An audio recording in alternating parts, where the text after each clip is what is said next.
The Denver Broncos have made some incredible moves this offseason, including drafting the quarterback of our future in Bo Nix. But mark this down, this will go down as the best day in the Denver Broncos' entire offseason, as the Walter Penner ownership group truly doesn't just influx this team with cash, but also with the savvy mindset of what it takes to run the biggest corporation in the entire world in Walmart. And we're seeing that today. We got to break down that news and so much more.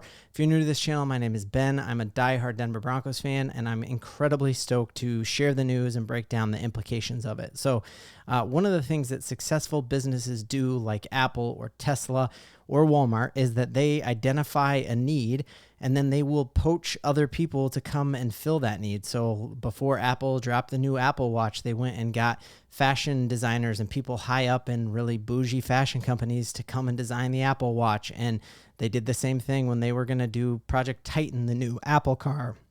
They went out and got a guy from Tesla because of that.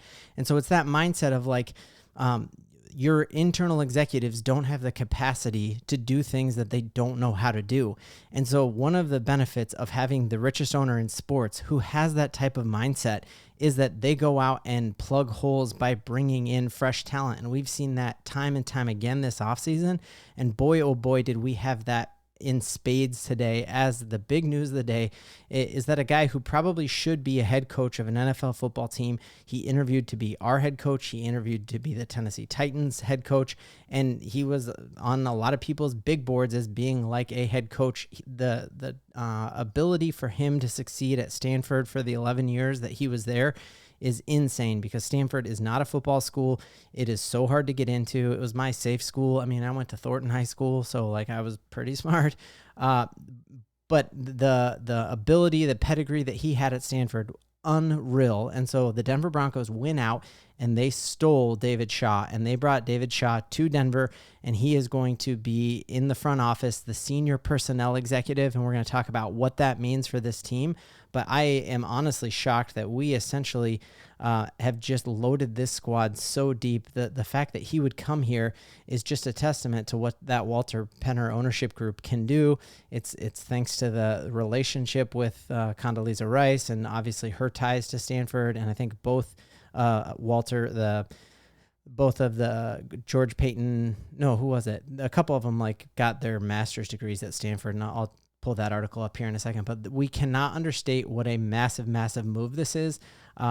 David Shaw just out-punched his weight class in a way that it's hard to even comprehend and say. It's one thing to win a national championship or make it far if you're at Michigan, like that's a football school, but to do that at Stanford, we'll just never see it again. And so this is the tweet from Adam Schefter that I love, is that during his 12 years at Stanford, he produced 42 NFL draft picks out of Stanford, and I would love to see how many have come out of Stanford since he left, and I guarantee you it's a quarter of that at best. And obviously we know Andrew Luck, we know Christian McCaffrey, and just his ability to see talent is going to be pivotal, because that's what he's going to be tasked with doing here. And we know George Paton already was a great drafter, and we already went out and we stole Cody Rager from the New Orleans Saints. And so when I talk about this being the biggest move of the offseason, this is what I was talking about that winning culture and that system of really just being able to devise a system that knows how to identify talent and bring it into the Denver Broncos. And so while I have high hopes for this year's draft class,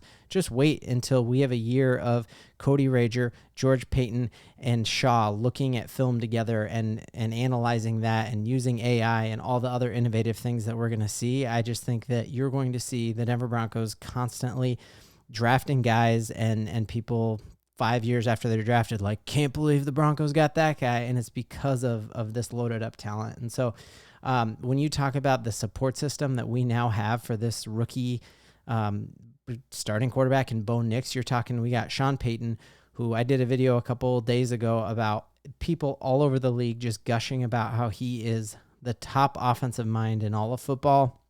And it's not me saying that as a homer. It's people who have no prerogative to say that or reason. And so to have Shawn Payton, a head coach in and of himself, and David Shaw, to steal Carmichael, and then to have Lombardi, who was offensive coordinator and very high up, and you're talking about stealing Cody Rager. getting Jim Leonard to come and have a brand new position. And that's where ownership makes a difference. We know every team in the NFL is locked into their salary cap, and you can't pay more than the cap allows. But what you can do is just load up the front office. And if you have a person who is a fantastic leader at the top who can give very clear directions and boundaries and be very tight with expectations and saying, here's what I need out of you, now you go and do it. The NFL is famous for just the insane amount of workload that goes on a head coach's plate. And a lot of times you hear about head coaches like sleeping in their office. You see that on Hard Knocks all the time. But what Shawn Payton now can do is he has capacity to delegate to insanely smart people who probably should be head coaches themselves. And you can't look at this and just not be crazy excited. And you talk about, on top of all of this, we know that Peyton Manning is a de facto advisor to this team, and talked about how he shows up at what's it called now, Broncos Park, 3-4 times a week that he's there. We saw John Elway on the sideline, and you're seeing this culture start to develop. And I'm trying to pull the actual stats for a future video, but the Patriots' success was largely in part to their scouting department and their really stacked front office, where they had Bill Belichick, and then he had more front office staff than anywhere else in the NFL. And so they're the ones who were analyzing players, and they knew crystal clear, here's the type of player that Bill Belichick needs.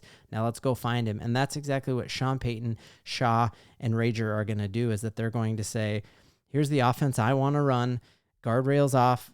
I need this type of tight end. He needs to be this size, run this speed, have this kind of catch radius. Go find him. I need this type of linebacker. I need this type of quarterback. And they go and they find those pieces. And so this is just incredible, incredible news. Hearing that his role will be largely virtual, because his job is going to be just watching tape and watching college and watching UFL and finding those players that fit in the Shawn Payton system.